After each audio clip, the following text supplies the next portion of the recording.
Hello student, आज हम discuss करेंगे नेक्स्ट टॉपिक थर्ड यूनिट के अंदर बायोट-सावर्त लॉ। बायोट-सावर्त लॉ को लैपलेस लॉ के नाम से भी जाना जाता है। ये एक स्मॉल कंडक्टर, अगर आपके पास एक स्मॉल कंडक्टर है तो उसके लिए ही अप्लीकेबल है। स्मॉल कंडक्टर के अक्रॉस अगर हमें मैग्नेटिक फील्ड निकालना है तो हम बायोट-सावर्त लॉ की हेल्प लेके चलते हैं। एक सिमेट्रिक करंट डिस्ट्रीब्यूशन होना चाहिए। जैसे ये हमारे पास कोई भी कंडक्टर ले लिया हमने XY नाम से, ठीक है। ये हमने कंडक्टर लिया, इसके अंदर ये आपके पास करंट फ्लो करने लग रहा है I। ये हमने एक छोटा सा करंट एलिमेंट ले लिया DL लेंथ का। यहां से एंगल थीटा के ऊपर R पोजीशन वेक्टर पे आपने P पॉइंट लिया। इस P पॉइंट के ऊपर हम नेट मैग्नेटिक फील्ड निकालेंगे, ठीक है।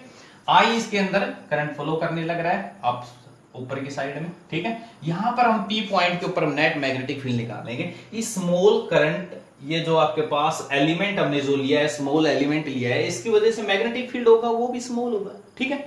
तो वो स्मॉल मैग्नेटिक फील्ड कितना होगा, dB इक्वल टू dB। आपने पिछले टॉपिक के अंदर पढ़ा था कि मैग्नेटिक फील्ड इंडेक्स को हमने किससे रिप्रेजेंट किया था, B से। तो स्मॉल एलिमेंट है तो इसके अक्रॉस मैग्नेटिक फील्ड भी स्मॉल होगा, तो क्या होगा वो dB आपका कह रहा है कि डायरेक्टली प्रोपोर्शनल होगा। किसके ऊपर डिपेंड करेगा वो, करंट एलिमेंट IDL के डायरेक्टली प्रोपोर्शनल होगा एंगल ऑफ साइन के ऊपर, ठीक है। और इनवर्सली प्रोपोर्शनल होगा स्क्वायर ऑफ डिस्टेंस के, ठीक है।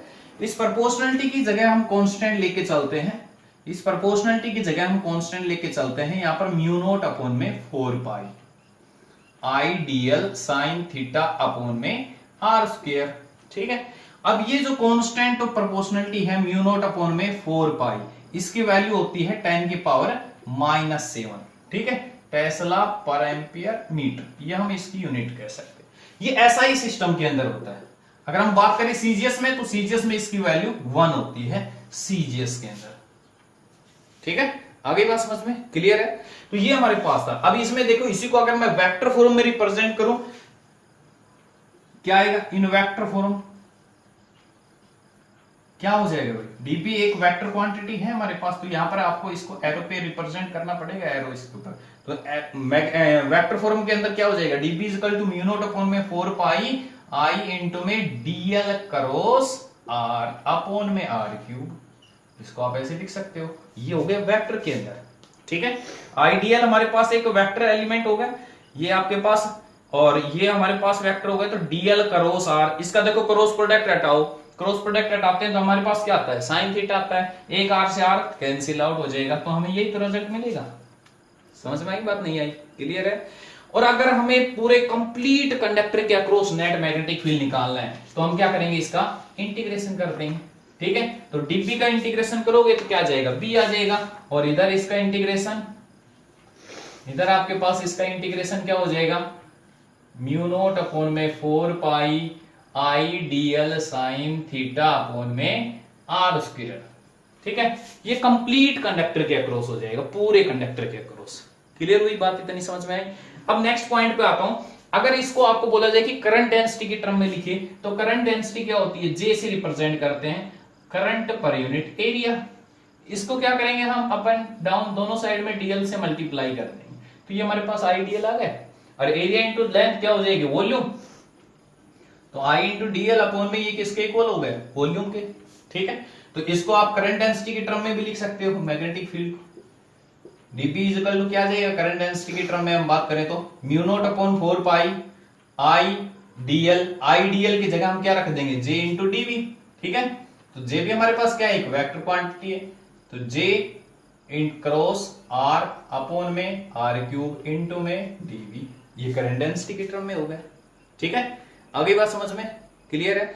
चार्ज और वेलोसिटी के टर्म में पूछे तो चार्ज वेलोसिटी के टर्म में भी लिख सकते हो, क्योंकि करंट क्या होता है, चार्ज अपॉन में टाइम, क्या हुआ अपॉन में dt, ठीक है। तो IDL क्या बन जाएगा, इसको दोनों साइड में DL से मल्टीप्लाई कर दो, क्या हुआ इंटू में DL upon dt। DL upon dt क्या बन गया, वेलोसिटी बन गया आपके पास, ठीक है।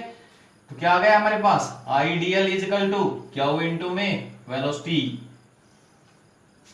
ठीक है। आई बात समझ में। तो यहां पर क्या आ जाएगा आपके पास, magnetic field dB equal to mu naught upon में 4 पाई, J की जगह कौन आ जाएगा, चार्ज आ जाएगा, क्या हुआ इंटू में V क्रॉस R हो गया हमारे पास, अपॉन में R क्यूब, ठीक है। ये आपके पास किसकी टर्म में आ गया, चार्ज की, ठीक है, चार्ज और वेलोसिटी के टर्म में आ गया आपके पास नेट मैग्नेटिक फील्ड। क्लियर हुई बात। तो ये आपके पास एक तो मैग्नेटिक फील्ड है ना, वो एंगल पे भी डिपेंड करता है, क्योंकि देखो अगर हम बात करते हैं यहां पर, अगर ये पी पॉइंट हमारा कंडक्टर के ऊपर ही हो तो एंगल थीटा कितना बन जाएगा, 0। अगर एंगल थीटा की वैल्यू 0 है, या इस एंड पे ले लो या इस एंड पे ले लो, तो थीटा 180 हो जाएगा आपके पास, ठीक है। तो दोनों केसेस में हमारे पास नेट मैग्नेटिक फील्ड की वैल्यू कितनी हो जाएगी, 0 हो जाएगी। तो अगर आपका पॉइंट कंडक्टर के ऊपर ही लाई कर रहा है तो उसकी वजह से नेट मैग्नेटिक फील्ड क्या होगा, 0 होगा, ठीक है। आई बात समझ में। तो ये हमारे पास था। अब इसी को देखो आप यहां से राइट हैंड रूल से इसकी डायरेक्शन भी निकाल सकते हो, मैग्नेटिक फील्ड की डायरेक्शन कहां होगी। तो ये देखिए हमने इसको वेक्टर फॉर्म में क्या लिखा था, डीएल क्रॉस आर, तो राइट हैंड ये था हमारा, ठीक है। तो ये देखो ये करंट है हमारे पास आई ऊपर की साइड में, ठीक है। तो इधर करेंगे, चलेंगे हम डीएल से आर की तरफ ऐसे चलेंगे, डीएल क्रॉस आर, ठीक है। तो किधर हुआ, फील्ड आपका इनसाइड, ठीक है। आई बात समझ में। अब इसके लेके चलता हूं मैं पहली एप्लीकेशन, मैग्नेटिक फील्ड एक स्ट्रेट वायर की वजह से, स्ट्रेट कंडक्टर की वजह से हम नेट मैग्नेटिक फील्ड निकालेंगे। स्ट्रेट कंडक्टर या स्ट्रेट वायर कुछ भी बोले आप, तो मैग्नेटिक फील्ड इसकी पहली एप्लीकेशन में लेके चल रहा हूं, magnetic field due to a straight wire, magnetic field due to a straight wire carrying current, ठीक है। ये इसकी पहली एप्लीकेशन है। तो ये हमारे पास सबसे पहले हम ये हमने ले लिया आपके पास स्ट्रेट कंडक्टर वायर कुछ भी मान लीजिए, तो ये हमारे पास हो गया एक्स वाई हमने नाम दे दिया। ये इसके अंदर ऊपर की साइड में करंट फ्लो करने लग रहा है, आई हमने नाम दिया इसके अंदर, ठीक है। यहां से हमने ए डिस्टेंस के ऊपर, कितना, ए डिस्टेंस के ऊपर पी पॉइंट ले लिया। इस पी पॉइंट के ऊपर हम नेट मैग्नेटिक फील्ड निकालेंगे यहां पर, ठीक है। तो कंडक्टर के इस एंड से ये हमने एंगल मान लिया फाई 2 और इस एंड से हमने एंगल मान लिया फाई 1। क्लियर हुआ। यहां पर हमने एक छोटा सा करंट एलिमेंट नाम दे दिया, इसको कोई भी पॉइंट मैं ए नाम दे देता हूं और इस पॉइंट को हमने नाम दे दिया बी, ठीक है। तो ये हमने छोटा सा करंट एलिमेंट ले लिया डीएल लेंथ का, ये हमने बी पॉइंट लिया है यहां पर, ये हमने डीएल लेंथ का करंट एलिमेंट ले लिया, ठीक है। तो यहां से आपके पास पी पॉइंट के बीच की जो डिस्टेंस है, इसका जो पोजीशन वेक्टर है उसको हमने आर से रिप्रेजेंट किया है, और ये जो पॉइंट है ए पॉइंट से आपके पास जो बी पॉइंट के बीच की डिस्टेंस ली है उसको हमने स्मॉल एल से रिप्रेजेंट कर दिया, ठीक है। तो ये हमारे पास एंगल हमने ले लिया यहां पर फाई, और ये एंगल हमने ले लिया यहां पर थीटा। आई बात समझ में। इस बी पॉइंट को तो मैं यहां पर रिप्रेजेंट कर देता हूं, ठीक है, हो गया। ये एंगल थीटा हो गया हमारे पास। तो अब हम बात करते हैं इस स्मॉल एलिमेंट की वजह से, क्योंकि स्मॉल एलिमेंट की वजह से निकाल देंगे मैग्नेटिक फील्ड, तो फिर कंप्लीट के लिए वही अपना इंटीग्रेशन कर देंगे, ठीक है। तो सबसे पहले स्मॉल एलिमेंट, और स्मॉल एलिमेंट की वजह से मैग्नेटिक फील्ड हमने अच्छी तरह से पढ़ा है बायोट-सावर्त लॉ के अंदर। क्या आया था, म्यू नॉट अपॉन में 4 पाई आई डीएल साइन थीटा अपॉन में आर स्क्वायर, ठीक है। आई बात समझ में। तो यहां पर देखिए आपके पास थीटा पोजीशन वेक्टर की टर्म में चेंज होने लग रहा है, तो चेंज होने लग रहा है, तो यहां से आप इसकी वैल्यू निकाल लीजिए। तो देखो ये ट्राइंगल है, कौन सी, triangle A O B, sorry ABP, ABP, ABP triangle के अंदर आप एंगल थीटा प्लस में फाई, दोनों का सम कितना हो जाएगा 90, क्योंकि ये 90 है, ये आपके पास राइट एंगल ट्राइंगल है, तो ये आपके पास सम कितना हो गया 90। तो यहां से थीटा इज इक्वल टू कितना हुआ 90 माइनस फाइव, साइन थीटा क्या हो गया साइन 90 माइनस फाइव, और साइन 90 माइनस फाइव क्या होता है कोस फाइव, ठीक है। यहां से आर की वैल्यू भी निकालनी है हमें, तो कोस फाइव निकाल लीजिए। इसी ट्राइंगल के अंदर से कोस क्या होता है बेस, बेस क्या होगा, ये ट्राइंगल है ए बी पी, इस ट्राइंगल के अंदर देखो तो बेस ए हो गया, अपोन में हाइपोटेन्यूज आर हो गया, ठीक है। यहां से आर की वैल्यू निकाल लीजिए, आर इज इक्वल टू क्या आ जाएगा ए अपोन में कोस फाइव, 1 अपोन में कोस क्या होता है सीकेंड, ठीक है, ए सीकेंड फाइव हो गए। अब हमें डीएल की वैल्यू भी चाहिए, तो इसके लिए हम क्या करेंगे, इसी ट्राइंगल के अंदर से tan फाइव निकाल लेंगे। tan फाई क्या होगा, tan क्या होता है भाई, परपेंडिकुलर, परपेंडिकुलर कौन है, l अपॉन में बेस a, तो l इजिकल टू क्या हो गया हमारे पास a tan फाई, ठीक है। dl चाहिए हमें तो इसका हम डिफरेंशिएशन करेंगे, तो इसका डिफरेंशिएशन करो, डिफरेंशिएशन किया l का dl हो गया a tan का क्या हो जाएगा secant square phi d phi, ठीक है।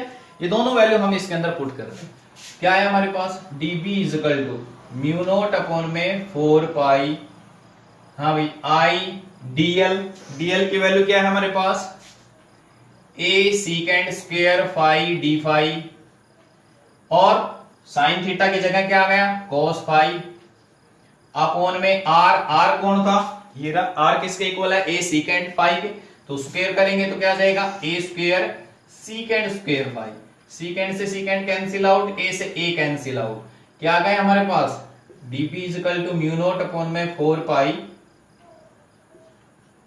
i अपॉन में a cos phi d phi, ठीक है। अब टोटल नेट मैग्नेटिक फील्ड निकालना है ना, तो ये तो हमारे पास एक स्मॉल एलिमेंट की वजह से फील्ड आया है, हमें तो पूरी कंप्लीट वायर के क्रॉस निकालना है, तो कंप्लीट के लिए हम क्या करेंगे, सेम वही बताया था मैंने, आप इंटीग्रेशन कर देंगे, ठीक है। तो इंटीग्रेशन कर दीजिए इसका, कहां से कहां तक, ये हमारे पास नेगेटिव एक्सिस है, तो -φ1 से φ2 कंप्लीट हो गए, एंगल की टर्म में आपका डिफरेंशिएशन होने लग रहा है, कर दीजिए भाई। तो db का तो b हो गया हमारे पास, तो म्यू नॉट अपॉन में 4 पाई i अपॉन में a, कोस का इंटीग्रेशन क्या हो जाएगा साइन फाई, लिमिट आपकी वो -φ1 से φ2, तो आपका फाइनल रिजल्ट क्या आया, म्यू नॉट अपॉन में 4 पाई i अपॉन में a, सबसे पहले upper limit sine φ2 minus lower limit, lower कितनी है माइनस साइन फाई है, तो साइन माइनस थीटा होता है माइनस साइन थीटा, तो माइनस को बाहर लेंगे तो माइनस माइनस क्या बन जाएगा प्लस साइन φ1, ये आ गया आपका फाइनल रिजल्ट कंप्लीट वायर की वजह से, इतनी बात समझ में आई। अब इसी के अंदर मैं कुछ एक पर्टिकुलर इसके केसेस लेके चल रहा हूं, ठीक है। तो अब हम केस और डिस्कस करेंगे, ये तो हमारे पास आ गया इससे पूरी कंप्लीट कंडक्टर के अक्रॉस जो नेट मैग्नेटिक फील्ड आया है वो। अब हम केस लेके चलेंगे, इसके केस काफी इंपॉर्टेंट हैं, पूछे जाते हैं। तो सबसे पहला केस, अगर आपका कंडक्टर है infinite, if conductor is of infinite length, अगर आपका कंडक्टर है इनफाइनाइट लेंथ का, ठीक है। अगर हमारा कंडक्टर, ये जो कंडक्टर हमने नाम दिया है x और y, ये हमने नाम दिया है यहां पर देखो, ठीक है। ये हमारा कंडक्टर अगर इनफाइनाइट है, इधर भी नीचे तक उधर भी ऊपर तक, ठीक है, इनफाइनाइट लेंथ का है, और अगर और आपका P पॉइंट लाई करता है यहां पर इसके सेंटर पे, तो उस केस में आपके पास φ1 और φ2 दोनों की वैल्यू कितनी हो जाएगी 90, ठीक है।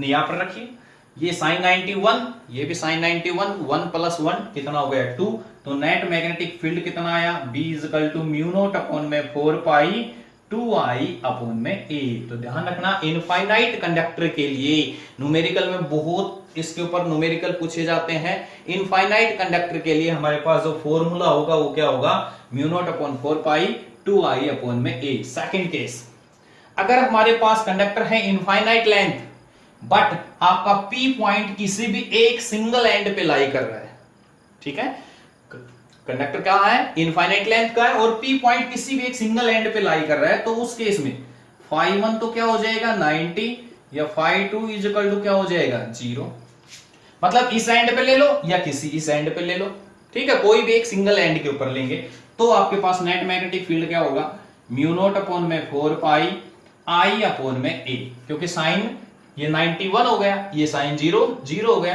तो क्या बना फॉर्मूला ये तो आ गया, ठीक है। तीसरा केस, अगर हमारा कंडक्टर है फाइनाइट लेंथ का, अगर हमारा कंडक्टर है फाइनाइट लेंथ, फाइनाइट कैसे, ये ले लो, ये ले लिया हमने फाइनाइट लेंथ का ले लिया, ठीक है, ये हमने ले लिया L लेंथ का, समझ गए। तो ये कितनी हो गई भाई L/2, ये इसका सेंटर पॉइंट था A वाला, ठीक है, ये हमारा P पॉइंट था, ये डिस्टेंस कितनी थी A, और ये एंगल हमारे पास क्या होगा फाई। अगर हमारा कंडक्टर है फाइनाइट लेंथ का, फाइनाइट लेंथ, ठीक है, फाइनाइट लेंथ L का है हमारा, तो φ1 और φ2 दोनों बराबर हो जाएंगे। ठीक है, ये साइड कितनी है l/2, ये है a, तो यहां पर पाइथागोरस से निकाल ही लोगे आप l/2 का स्क्वायर प्लस में a स्क्वायर। ठीक है, तो ये यहां से आप इस ट्राइंगल के अंदर से sin φ की वैल्यू निकाल लो। इसके अंदर पहले φ1 और φ2 की वैल्यू पुट करो। sin φ1 भी सेम है, φ2 भी सेम है, तो क्या हो जाएगा ट्वाइस ऑफ sin φ हो गए। तो नेट मैग्नेटिक फील्ड क्या हुआ, b = μ0 अपॉन में 4 पाई i अपॉन में a, 2i अपॉन में a इंटू में sin φ। ठीक है, तो यहां से sin φ की वैल्यू पुट कर देंगे इसके अंदर, तो μ0 अपॉन में 4 पाई 2i अपॉन में a। sin φ किसके इक्वल हो जाएगा भाई, इस ट्राइंगल के अंदर देखिए परपेंडिकुलर, परपेंडिकुलर कौन है l/2 अपॉन में हाइपोटेन्यूज अंडर रूट में l स्क्वायर बाई 2 का करेंगे 4 प्लस में a स्क्वायर। ठीक है, ये आ गया आपके पास। और अगर फोर्थ केस की अगर हम बात करें कि अगर हमारा P पॉइंट कंडक्टर के ऊपर ही लाई कर रहा है, तो ऊपर ही लाई करेगा तो सेम वही पीछे वाला केस बायोट-सैवर्ट लॉ के अंदर हमने किया था। अगर ऊपर लाई कर रहा है तो आपके पास थीटा की वैल्यू कितनी हो जाएगी, 0 हो जाएगी। ठीक है, तो मैग्नेटिक फील्ड भी क्या होगा, 0 हो जाएगा। इसके अंदर आप राइट हैंड रूल से इसकी डायरेक्शन भी निकाल सकते हो। देखो ये हमारे पास है स्ट्रेट कंडक्टर, ऊपर के साइड में करंट जा रहा है, P पॉइंट यहां पर लाई कर रहा है, तो फील्ड की डायरेक्शन कहां हुई, इनवर्ड हो गई। ठीक है, और अगर ये P पॉइंट आपका इस साइड में होता तो कहां हो जाती है, ऐसे आउटवर्ड। ठीक है, तो राइट हैंड रूल से आप इसके अंदर फील्ड की डायरेक्शन भी निकाल सकते हैं। थैंक्स, नेक्स्ट टॉपिक में करें।